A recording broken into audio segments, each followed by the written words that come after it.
आजची मोठी राजकीय बातमी. बारामती नगर परिषद निवडणुकीत बहुजन समाज पार्टीला मोठे यश मिळाले आहे. बसपा प्रदेश महासचिव काळूराम चौधरी यांच्या कन्या संघमित्रा चौधरी यांनी दणदणीत विजय मिळवला आहे.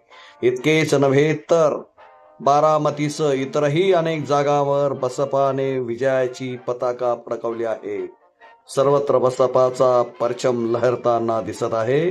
कार्यकर्त्यांमध्ये उत्साहाचे वातावरण आहे. आता हा विजयाचा प्रवास इथेच थांबणार नाही. उत्तर प्रदेशातही बसपा विजयाचा झेंडा रोवणार असा विश्वास पक्षांच्या नेत्याकडून व्यक्त करण्यात येत आहे. बहुजनांच्या हक्कासाठी, सामाजिक न्यायासाठी बसपा पुन्हा एकदा सज्ज झाली आहे. अशाच ताज्या आणि महत्त्वाच्या बातम्यांसाठी चॅनलला सबस्क्राईब करा, लाईक करा आणि शेअर करा. जय भीम, जय भारत.